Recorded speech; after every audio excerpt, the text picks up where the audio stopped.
funcionário do Sindesprev, professor de História e membro do Quilombo Raça e Classe. Boa tarde, Júlio. Boa tarde, André. Júlio, o objetivo dessa entrevista hoje é de fazer uma conversa sobre os principais pontos que atravessam a questão do racismo no Brasil e no mundo, mas sobretudo no Brasil, uma formação social que nós sabemos de tradição, infelizmente, escravocrata, né? A mentalidade escravagista ainda está presente no nosso imaginário social. A primeira pergunta que eu queria fazer para você é em cima de um fato recente, que foi a aprovação. Anteontem, nós estamos na sexta-feira, no dia 1º de dezembro, essa aprovação foi no dia 29 de novembro de 2023, que foi o quê? O feriado do Dia Nacional da Consciência Negra. Do Dia da Consciência Negra, pela primeira vez, passou a ser um feriado de âmbito nacional. Como é que você vê o significado simbólico e histórico desta decisão da Câmara dos Deputados? É bastante significativo, né? Porque o movimento negro vem desde a década de 40, na Frente Negra, reivindicando todo o legado do Quilombo, do Quilombo de Palmares, né? E a gente, da década de 90 para cá, a gente vem dando uma batalha de continuar reivindicando esse feriado nacional, porque a gente tinha uma estratégia de tornar o Quilombo de Palmares, que tinha suas lideranças, né, em especial na última fase da destruição do Quilombo, Zumbi e Dandara, e a gente tinha esperança de torná-los heróis nacionais, né, por causa da memória, da justiça, de termos lutado a partir de um regime escravocrata, né, segundo aí o livro do Décio de Freitas, né, Guerra nos Quilombos. Os negros fugiam das fazendas por uma condição bastante degradante de trabalho, né? Era um trabalho escravizado com castigos corporais, e dentro de um regime colonial onde eram empresas que exploravam a mão de obra para exportar produtos primários para os outros países. A escravidão, ela não foi só uma empresa colonial, mas ela lucrou também com a própria vinda dos escravos, que eles eram vendidos, né? E nesse 20 de novembro abriu-se uma discussão de que o Banco do Brasil utilizava também esses escravos como moeda de troca daqueles traficantes desde a década de 1810, 1820, que depositavam dinheiro no Banco do Brasil, né, que foi fundado em 1808 com a vinda da família real, né. Aqueles traficantes que não pagavam suas dívidas com o Banco do Brasil, eles pegavam os escravos desses fazendeiros, desses traficantes, e vendiam também no mercado público, né? Fazendo com que reafirmasse essa questão do escravo ser móveis e utensílio do fazendeiro, né? Por isso que a nossa formação étnica e social, ela foi uma formação pela violência, né? Pelo controle policial, pelo controle da tortura, do trabalho degradante, né? E Zumbi e Dandara, com o surgimento dos quilombos, que eram repúblicas livres, deu uma outra visão do trabalho, né? Como um trabalho emancipatório, um trabalho que liberta, e tudo que era produzido no quilombo era dividido entre esses trabalhores quilombolas, né?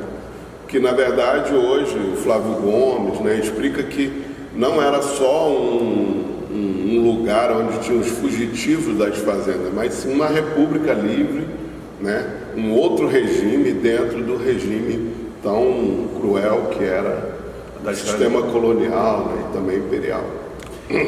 Ótimo, Júlio, a resposta que ajuda a gente a contextualizar historicamente, né? Eu ia te perguntar ainda sobre a a questão do racismo, né, e da escravidão, que a entrevista é sobre isso. Tem tantas perguntas para fazer aqui, mas eu queria falar sobre a presença da escravidão no nosso imaginário social, né? Nós temos uma das polícias que é tida como uma das mais violentas do mundo, né? Hoje comparada, tão violenta quanto foi a polícia do regime africano, né? O regime da África do Sul, né? Todos os dias, homens e mulheres, negros e negras, são abordados de forma absolutamente abusiva e inaceitável por forças policiais. Isso acontece de norte a sul do Brasil. O último relatório do Fórum de Segurança Pública mostrou que os campeões, ou seja, a população mais atingida por violência policial, por crimes cometidos pelas polícias, né, é a população negra. O que fazer para mitigar isso? E eu queria uma avaliação sua, já emendando a pergunta, como você está vendo o trabalho do ministro Silvio Almeida à frente da Secretaria de Promoção dos Direitos Humanos, com o potencial de combater esse tipo de coisa, mesmo considerando os limites do governo Lula? Eu queria uma avaliação sua. Tá. Então, mesmo só para fechar aquela primeira pergunta sua, André, do feriado nacional, hoje só são 6 estados que têm o feriado nacional e 1.063 cidades que têm o feriado nacional. E essa pesquisa eu peguei na página da Conluta, da CUT, de São Paulo. Eles têm uma pesquisa da Fundação Palmares que mostra que essas cidades, 1.063 cidades, acontece o feriado nacional. Por isso que a gente declara que é feriado nacional. Mas ainda grandes capitais, por exemplo, a própria capital de Pernambuco, Sergipe e Alagoas ainda não tem o feriado de âmbito nacional. Então, com essa lei, né, que aprovada na Câmara, é possível que o movimento negro possa forçar que, por exemplo, o estado que foi o maior símbolo de resistência, que foi Alagoas e Sergipe, tenha o feriado nacional. Que não tem, né? Que não tem. E que São Paulo, Rio, né? São Paulo agora, recentemente, não tinha, mas tem o Rio, Belo Horizonte, por exemplo, aonde está hoje, né? Os governos que herdaram do passado aí do governo bolsonarista, eles fazem uma reação contra esse dia da consciência negra, né? Eles dizem que isso não existe, né? A gente tem as regiões do sul ainda com muita resistência. Por exemplo, Rio Grande do Sul não tem esse feriado, Florianópolis tem, mas Rio Grande do Sul não tem. Não sabia. Então, na pesquisa no site da CUT Nacional de São Paulo tem essa pesquisa interessante, né? A gente falar disso. Sobre esse controle social policial, saiu agora uma pesquisa no dia 18 de novembro, uma pesquisa sobre a pele e o alvo, né? Então, os observatórios estaduais de segurança pública registraram que há um aumento, né, de letalidade da segurança pública no Brasil, né? E um desses estados, em primeiro lugar, está a Bahia, né? O terceiro lugar é o Pará, né?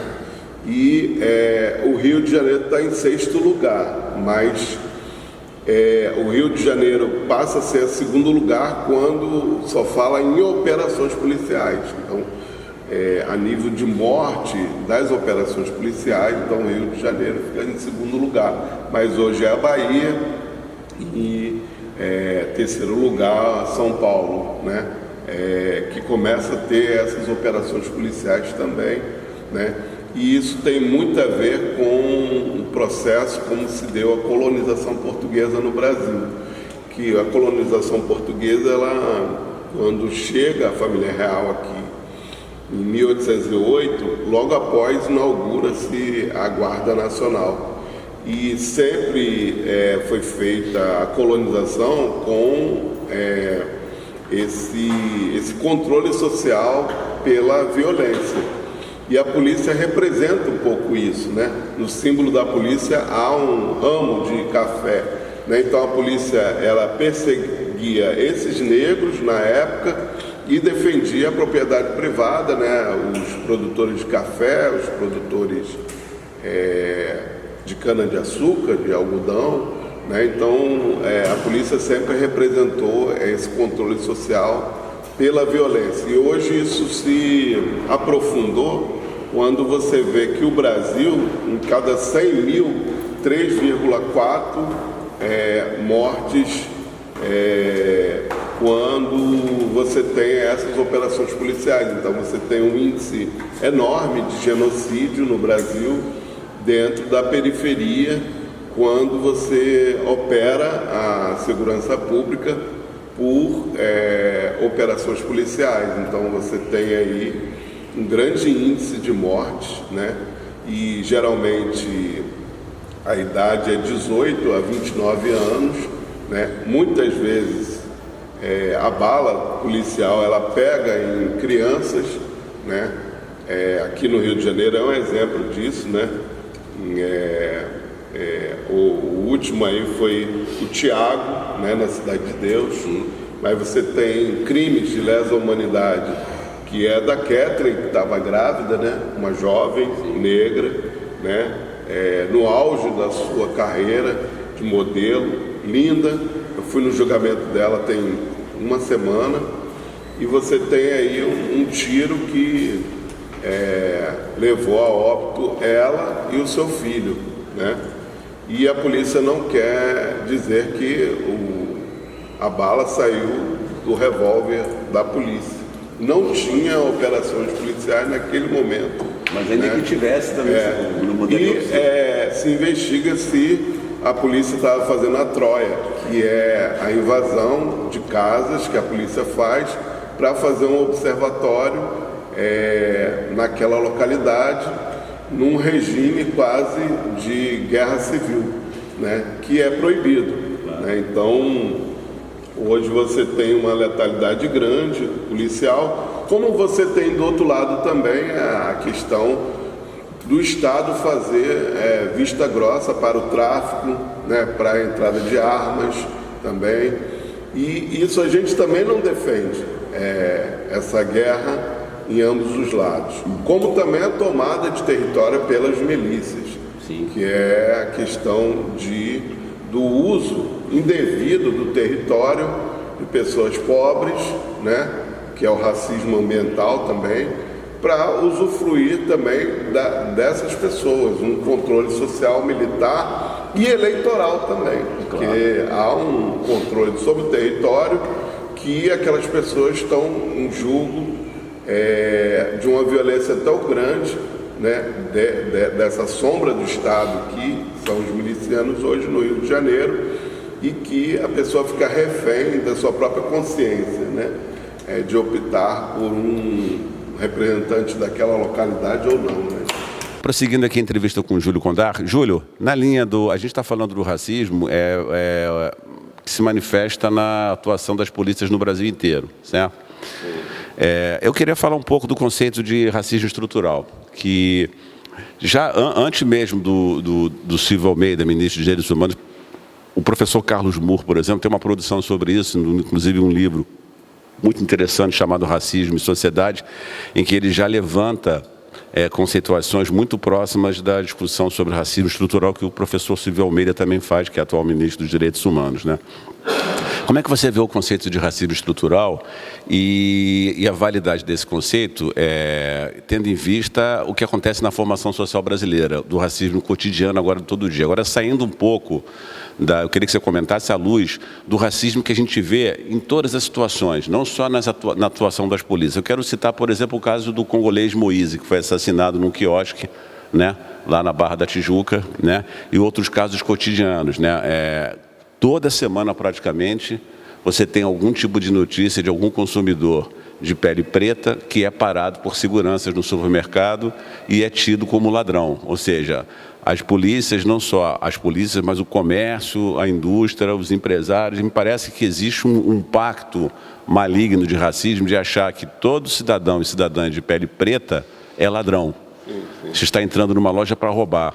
É uma situação intolerável, né, Júlio? Como superar essa situação intolerável, considerando o caráter estrutural do racismo? Eu queria que você comentasse sobre um pouco desse conceito de racismo estrutural. Beleza. Então, a gente poderia quebrar essa ideologia se a gente tivesse uma continuidade do debate sobre raça, classe e identidade étnica no Brasil. A escola deveria fazer esse debate, mas acaba que a escola também sofre essa questão do racismo estrutural que o Silvio Almeida coloca, aonde você tem uma história, onde na formação do Estado você tem todo um processo de colonização portuguesa, e você tem um império, 100 anos, né, de construção de uma legislação que ela excluiu praticamente os indígenas e os negros, né, onde você tinha condenações capitais, que era você dar 300 chibatadas num negro, né, que era uma pena capital. E você hoje, mesmo com a República, você não corrigiu essa legislação, nem esse estado de coisa que existia a nível da construção jurídica do Estado, né? Que é greco-romana, né? A construção da democracia burguesa no Brasil. Aí hoje você tem o racismo, que ele é estrutural, mas também ele é sistêmico, né? E ele se dá desde a base da sociedade até a superestrutura da sociedade. Então, esse racismo ele acontece de instituição para instituição, mas ele acontece também na classe trabalhadora frente à sociedade. Até porque existe um outro conceito que é chamado conceito da branquitude. As pessoas que tiveram a mobilidade no Estado brasileiro, e que sua maioria são brancas, que estão em lugares privilegiados, elas não querem abrir mão dessas novas legislações que o movimento negro vem dando uma batalha. Por exemplo, a 10.609, que seria uma história da África dentro do currículo. Nunca foi cumprido. Ela foi reeditada em 2014 como um Dia Nacional de Luta e uma emenda constitucional, que é a emenda 46 lá, né? Ela emendou a Constituição, dando veracidade de que a educação teria, sim, essa questão racial, essa história da África, mas, porém, todavia, nunca fizeram um seminário, um simpósio estadual ou para que abrisse a grade curricular, desse mais tempo para os professores, desse qualificação para eles, aplicar essas disciplinas transversalmente em todas as cadeiras científicas, né? Então, foi uma lei também para inglês ver, né? Você botou ela na legislação nacional, na Constituição de 88, mas, porém, todavia, não deu condição para os professores aplicá-la permanentemente, todos os dias, na sala de aula. O que acontece?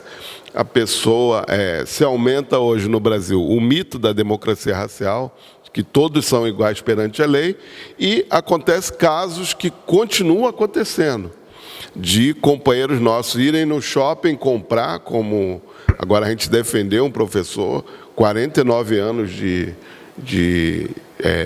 rede estadual, foi comprar uma camisa na CIA, foi perseguido, né, por um segurança. Ele perguntou se aquele segurança era aluno dele, e ele disse que não, que ele era um elemento suspeito simplesmente porque o professor era Rastafari, tinha um cabelo com tranças, né? Então ele era um elemento suspeito. Então você vê essa natureza da condução e da educação dos trabalhadores frente à burguesia que comercializa, a burguesia que tem a decisão lá da canetada de admitir um trabalhador negro na sua empresa, na sua indústria, ele tem lá, ele usa o racismo para superexplorar aquele trabalhador, entende? E não mudou, né? Pelo contrário, com o capitalismo, ele se aprofundou no aspecto de que não há capitalismo sem racismo, como dizia Malcolm X, né? Então você usa o racismo para dividir a classe, as opressões para dividir a classe, e melhor explorar essa classe. Nesse sentido, hoje há um setor que é excluído dessa ascensão social dentro do Estado brasileiro. Principalmente LGBTs negros, por exemplo, que estão no estoque das lojas ou não conseguem trabalho porque optou por assumir a sua identidade de gênero, né, às vezes até mudar o seu sexo. É punido por isso. Né, e é punido por isso no ambiente familiar, no ambiente do trabalho, né, no ambiente da sociedade, que não aceita. Por quê? Porque nós não temos ainda implementada, né, leis que a gente quer mudar e que a branquitude, que são uma classe média, que estão em postos privilegiados no Estado, também não querem abrir mão de suas promoções, de seus salários privilegiados. Nós não queremos fazer essa discussão para atingir um setor da classe que hoje alcançou sua qualificação e seu status quo na sociedade. A gente quer justiça para o fim do racismo, né? E que só vai se dar com a organização da própria classe, né? Não vai ser natural. O debate está muito bom, e vai ficar melhor ainda. Eu quero emendar uma pergunta. Nós só vamos combater o racismo, eu acho que a compreensão a luta contra o racismo é uma luta fundamentalmente do povo negro, sim, mas não só do povo negro. Ela tem que ser articulada e apoiada pelos brancos que têm consciência que receberam também uma formação racista e que tem que desconstruir, se desfazer dessa formação racista. Isso é importante que a branquitude se conscientize disso, né? O Adilson Moreira tem um livro muito importante chamado Racismo Recreativo, que ele aborda esse fenômeno, né? Quer dizer, quando a pessoa, às vezes, sobretudo alguém de cor branca, né, faz alguma declaração racista e é interpelado e questionado por isso, a pessoa fala, não, mas eu tenho um amigo, meus amigos são todos negros, olha, é uma forma de mitigar uma atitude racista que a pessoa teve até inconscientemente. Digo isso assim, como você acha que o movimento negro pode atuar para agregar as pessoas, os brancos na sociedade brasileira, como eu, as pessoas que têm consciência de que o racismo existe, mas que receberam uma educação bastante preconceituosa, como foi a educação, por exemplo, que eu recebi, que estou tentando me desconstruir dela. Como você acha que é possível fazer para agregar esses setores que querem lutar junto com os movimentos negros contra o racismo? Teve uma conferência em 2005, né, já quase terminando o governo Lula, o primeiro governo Lula, onde ele fez uma conferência com vários teóricos africanos na Bahia, e para desconstruir esse racismo recreativo, esse racismo na educação, e o Lula tinha dúvida se aqui no Brasil teria condição de fazer isso, e fazer só com a lei, qual seria a possibilidade. Então, essa conferência aprovou com chefes de estados de vários países africanos, que hoje a gente tem um grupo bem significativo nas universidades federais, com caras bem formados em Sorbonne, nas universidades, já fez intercâmbio com Harvard, né? Minha própria universidade, da UERJ, foi visitar Harvard no ano passado, né? Parcerias que tem a Unirio com universidades de Angola, Moçambique, né? E não é necessário que você não aprofunde essa discussão na cultura, na própria educação continuada no Brasil. Então, como a gente poderia mudar essa situação era que as empresas tivessem uma preocupação com isso, no processo de um selo de equidade onde pudesse formar os seus trabalhadores, desconstruindo essas ideologias. Uma educação antirracista. Tanto no mundo do trabalho. Hoje a Fiocruz tem essa escola politécnica com parceria com Moçambique, Angola, que pode fazer essa qualificação, como também você pode aplicar nas escolas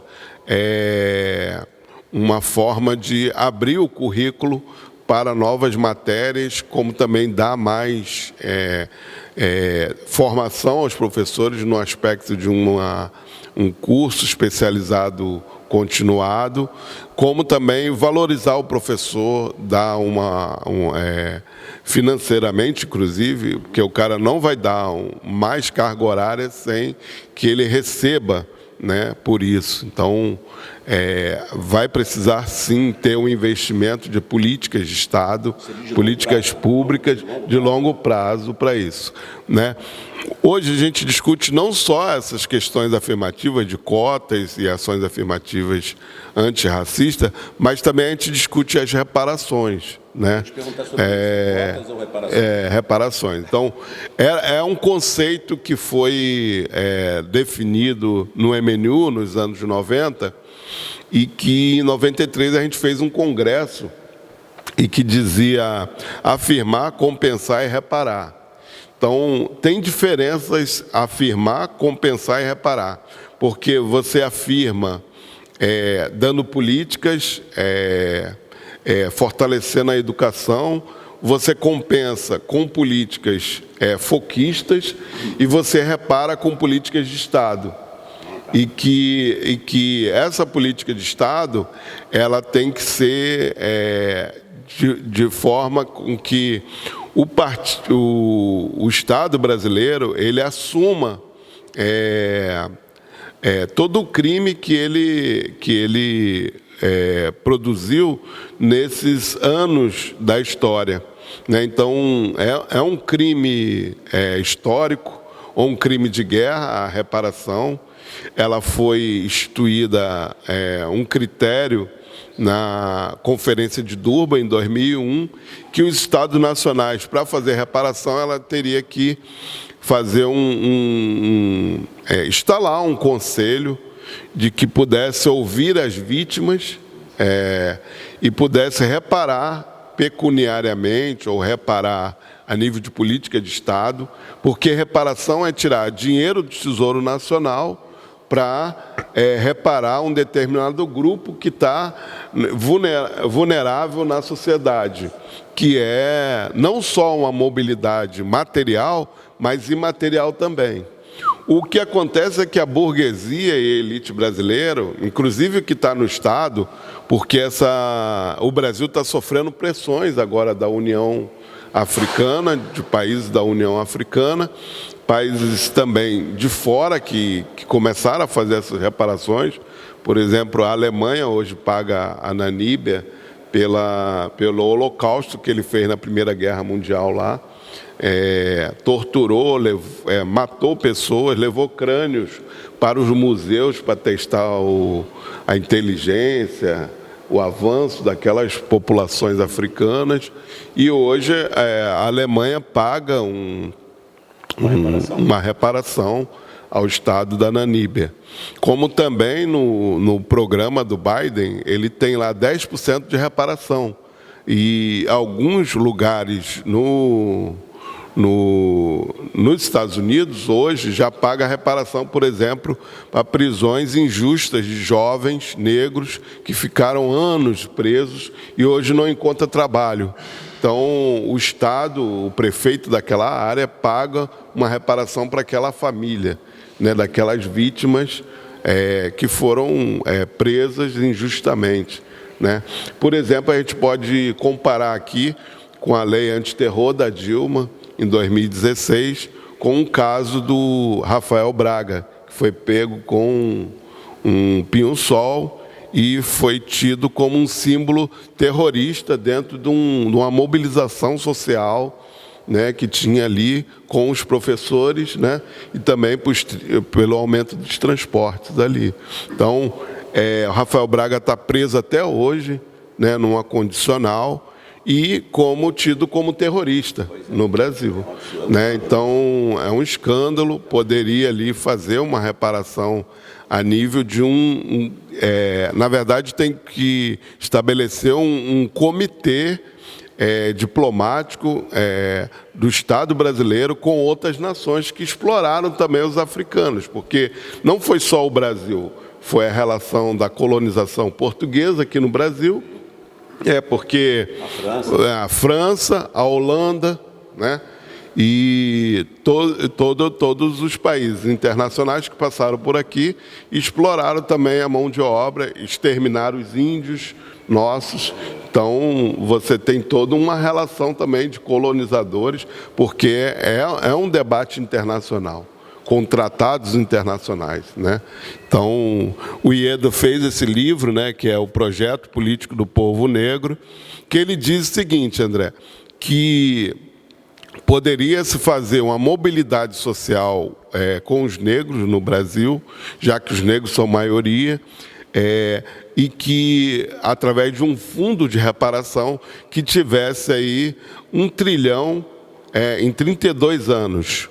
E esse processo seria uma política de Estado que mobilizasse, tirasse os setores mais vulneráveis da população negra numa ascensão social dentro do Estado. Por exemplo, o Banco do Brasil fez um edital agora, tem uma semana, de 12 milhões, né, para que as mulheres negras façam empreendedorismo, né, e possa pegar do Banco do Brasil até 250 mil para fazer, em 2 anos, atividades de vendas, ou de costura, ou de empreendimentos aonde elas estiverem, né? É uma forma, sim, de política, mas é uma política de compensação, né? Para que compense pontualmente, não há uma reparação, porque você pega aí 250 mil em 2 anos, você tem aí um dinheiro que mal dá para manter essa mulher negra num processo de política. Então, é uma política afirmativa, compensatória, mas ela não chega a mudar a condição de vida dela com essa política. Então, ela só é compensatória. Ela não repara, ela não repara. A gente acha que, para reparar, o Estado deve, por exemplo, titular terras de quilombo, por exemplo. Nós temos aí 1.370 processos no INCRA de terras de quilombo que poderiam ser tituladas, né? Se tivesse essa corte que pudesse julgar os crimes do Estado brasileiro. Como por exemplo, você vê que a nação brasileira teve uma cadeira na ONU porque aqui tinha genocídio. E, em especial, o governo brasileiro usou o genocídio dos Yanomamis para ter uma voz dentro da ONU. Então, você tem várias coisas que você pode reparar aqui no Brasil, como o genocídio indígena, como o genocídio negro também no Brasil, né? Então, É isso. Excelente síntese. Está indo bem a entrevista? Júlio, eu quero te perguntar, pedir uma avaliação sua da gestão do ministro Silvio Almeida à frente da Secretaria de Direitos Humanos, mas tendo em conta, inclusive, as críticas que os setores mais conscientes do movimento negro fizeram no Brasil, sobretudo desde o primeiro governo Lula para cá. Eu me lembro quando foi criada a CEPIR, no primeiro governo Lula, Secretaria Especial de Promoção, Políticas de Promoção da Igualdade Racial, e várias críticas que eu vi, inclusive, do MNU, críticas construtivas, no sentido de que aquela secretaria devia ter um apoio maior do Estado brasileiro, devia ser produto, ela devia ter mais verbas, devia ter um apoio mais robusto, para que a urgência e a seriedade da atenção que as políticas para os negros brasileiros e negras brasileiras necessitam, fossem atendidos com mais seriedade mesmo, com mais robustez e com mais prioridade, né? Não só mais verba, mas prioridade mesmo, né? Assim, e parece que a crítica no primeiro governo Lula foi de que o governo Lula montou a CEPIR, mas deixou a coisa meio barro, meio tijolo. Eu queria saber, você tem essa avaliação da CEPIR no primeiro governo Lula, que foi assim, e como você vê a gestão agora do ministro Silvio Almeida, com essa gestão atual, tem potencial para corrigir os erros do passado? Assim, você tem hoje 3 frentes, né, que não só o Silvio Almeida, dentro da secretaria, uma secretaria dentro do Ministério da Justiça, né, como a Secretaria de Direitos Humanos, né, inclusive o Quilombo Raça Classe já mandou para lá uma ementa de políticas para ele, inclusive em Brasília, né? Mas você tem a frente da Aniele também, que é a Secretaria de Igualdade Racial, e você tem a Secretaria nova, que é a Secretaria Indígena da Guajajara lá, também. E você tem uma outra frente, que é a Ministra da Cultura, que é a Margarete Menezes, né? O problema é que dentro do Estado e dentro dessas pastas, ainda é muito limitado para resolver o problema que é muito complexo da população brasileira, né? Por exemplo, o Silvio Almeida está agora numa briga para reinstalar, por exemplo, a Comissão da Verdade da ditadura. E a direita, as forças militares, por exemplo, os parlamentares ligados ao Bolsonaro querem vetar essa política, porque eles sabem que essa Comissão da Verdade é uma comissão que ela indeniza as vítimas que foram torturadas pecuniariamente. Por exemplo, você tem pessoas famosas, como a Dilma mesmo já foi reparada, o Lula foi reparado, várias outras pessoas, né, foram reparadas por essa Comissão da Verdade da ditadura militar. E o Silvio Almeida tá lá nessa batalha, que é uma batalha que tem a ver com os movimentos sociais, mas que as forças militares querem vetar essa política, como foi vetada pelo Bolsonaro. Por quê? Porque vai chegar nos generais que torturaram essas vítimas e que eles vão passar por um processo de condenação que o Estado brasileiro, eles foram agentes do Estado brasileiro no processo da tortura, sumiço de pessoas na época da ditadura. E a comissão, né, e a própria feitura da Constituinte, que é uma Constituinte inacabada, né, porque ela tem cláusulas transitivas que ainda não se fecharam, e existe vários juízes pela democracia, que eu acho que o Silvio Almeida se encaixa nisso, que se fortalece dentro desse processo de justiça, memória e verdade. Mas você, né? sente uma disposição do ministro Silvio Almeida de tentar corrigir esses erros? Sinto, sim. O Silvio Almeida, ele é um companheiro do movimento negro, querendo ou não, ele vem de Santos, né? Vem do movimento negro de Santos, né?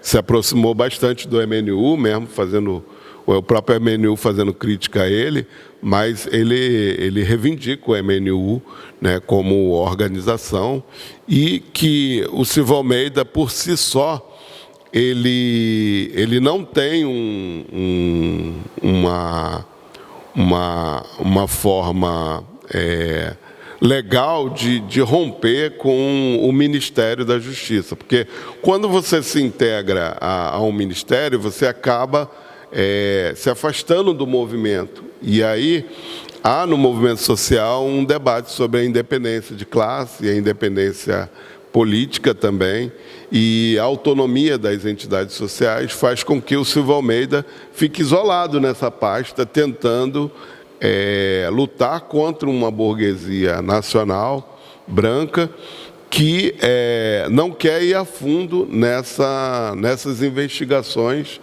que vão levar ao Estado brasileiro reparar essas vítimas, né? E é uma pena, porque o Silvio Almeida, ele é um cara pós-doutorando que deu aula na Pensilvânia, sabe que existe, inclusive na Pensilvânia, políticas de ações afirmativas, né? E ele, então, tenta ali, dentro do possível, dialogar com a agenda dos movimentos sociais.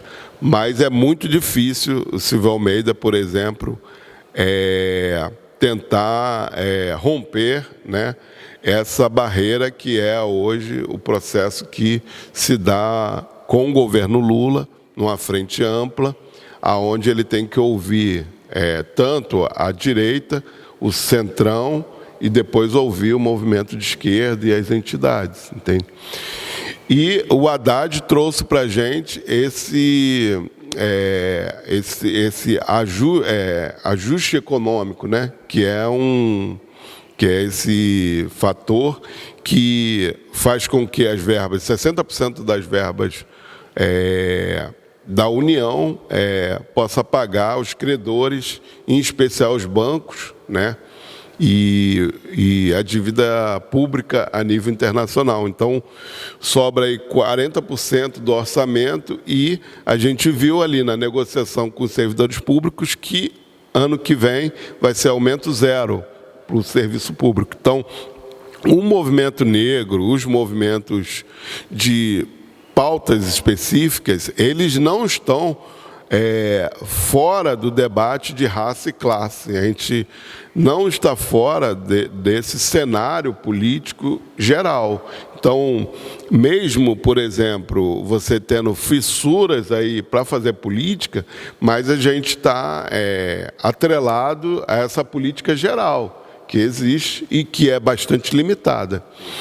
E eu acho que o Lula tenta aproximar de um modelo nacional desenvolvimentista pela Petrobras, retomando um plano de metas que faça com que a Petrobras volte a pensar no refino, tanto do gás, da gasolina, para trazer dividendos e mão de obra para o Brasil. Por exemplo, os navios da Petrobras estavam sendo construído no Japão,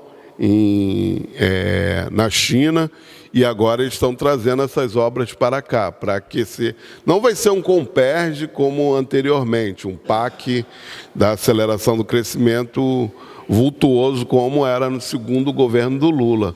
Queria agradecer imensamente a entrevista. Quero só lembrar que no dia 8, na próxima sexta-feira, a Secretaria de Gênero e Raça e Etnia vai estar promovendo uma roda de conversa com o Júlio. Eu queria que você fizesse a convocação para os servidores, rapidamente. Então, a gente quer chamar todos para vir nessa roda de conversa. Ela é muito interessante porque isso vai fortalecer a luta que a gente está fazendo em defesa da saúde pública, 100% estatal, né, na nossa base. Eu fui fazer um debate lá na Andaraí. Muitas das servidoras choraram porque elas sofrem pressão por parte desse racismo, né, estrutural, né? Houve racismo lá a nível dos servidores públicos com a população. Por exemplo, um paciente não quis ser cuidado por uma enfermeira negra, e isso abriu uma discussão do racismo lá no Andaraí, e eles estão fazendo uma campanha de visibilidade do negro, do profissional negro da saúde, colocando fotos permanentes de todos os servidores na porta do hospital, para ver que nós temos cor, temos sonhos, nós temos que ter respeito, né? E sermos valorizados enquanto profissionais do serviço público. Então a gente chama a todos para estar nessa roda e vai fortalecer a luta, né? A partir de 17 horas aqui no Sindesprev, né? Próxima sexta, dia 8, aqui no Sindesprev, às 17 horas. Comigo e vários outros companheiros aí do Movimento Negro, da Secretaria de Gênero, Raça e Etnia. Muito obrigado.